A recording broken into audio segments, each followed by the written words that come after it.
Stranka Solidarnost je po današnjih posvetovanjih s predsednikom republike Borutom Pahorjem o datumu predčasnih volitev ponovno zagrozila, da bo sprožila ustavno presojo, če bodo volitve razpisane v času poletnih dopustov.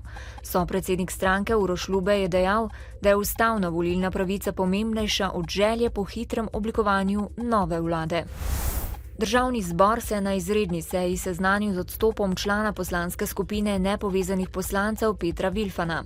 O nepreklicnem odstopu z poslanske funkcije je Vilfan obvestil predsednika državnega zbora Janka Vebra potem, ko je v soboto v Ljubljani pod vplivom alkohola povozil 84-letnega pešca.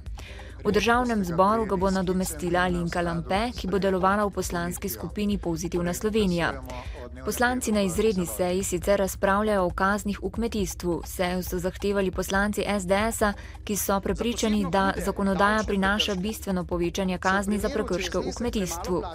Te so po njihovi oceni v očitnem nesorazmerju s kaznimi za prekrške na drugih področjih. Podjetje Pinus iz Rač, ki je od konca leta 2012 v pravnomočno potrjeni prisilni poravnavi, je v prvih 3 mesecih letos pridelalo za dobrih 600 000 evrov čiste izgube. V tem času je ustvarilo skoraj 1,2 milijona evrov prihodkov od prodaje, kar je 9% manj kot v enakem obdobju lani. Nižja realizacija je po mnenju vodstva posledica težav z zagotavljanjem zadostnih likvidnostnih sredstev za nabavo materijala in surovin za proizvodnjo.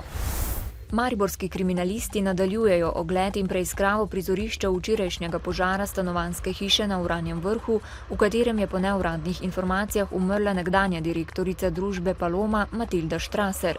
Poleg hiše je ogenj zajel tudi gospodarsko poslopje z domačimi živalmi, gasilcem jih je uspelo rešiti le nekaj.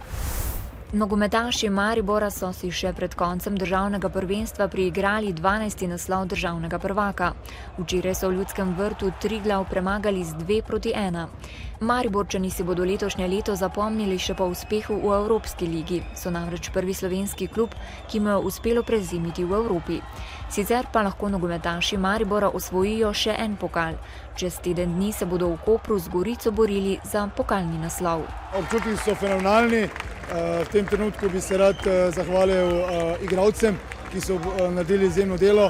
Rad bi se zahvalil klubu, rad bi se zahvalil svojim sodelavcem. Na vrh zelo težko priti, še težje pa na vrhu obdržati. Pomeni, imamo vedno motiv, da zadržimo ta nivo, da zadržimo višino, katero delamo, da je letvica, ki je postavljena zelo visoko, gre mogoče že malo više, tako da to je samo ta ambicioznost, ki nas krasi. Jutri zjutraj se bo od vzhoda postopno pooblačilo, le v zahodnih krajih bo sprva še delno jasno. Sredi dneva bo na severovzhodu začelo rahlo deževati, zvečer in v noči na petek se bo rahel dež občasno pojavljal do osrednje Slovenije. V petek bo na zahodu pretežno oblačno in suho. Drugod po Sloveniji bo oblačno in občasno bo rahlo deževalo. Več padavin bo na vzhodu. Pihal bo okrepljen severni veter, ki bo popoldne počasi slabel. V soboto bo pretežno oblačno in večinoma suho ter malo topleje. Še opozorilo, od srede do petka bo pihal okrepljen severni veter, predvsem pod Karavankami v severovzhodni Sloveniji ter v višjih legah bo v sunkih presegel hitrost 70 km/h. Predvidoma bo najmočnejši med četrtkom popoldne in petkom dopoldne. Danes v Dnevniku televizije Maribor. Zvečer bodo med 126 prijavljenimi ekipami razglasili zmagovalca nacionalnega izbora Start-up leta 2014. V oddaji tudi podrobne o včerajšnji zmagi vijoličastih in slavju v Ljudskem vrtu. S tekom po ptujskih mestnih ulicah pa je več kot 1400 otrok ob druženju preverjalo meje svojih sposobnosti. Novice Štajerske, Pomurja in Koroške ob 18.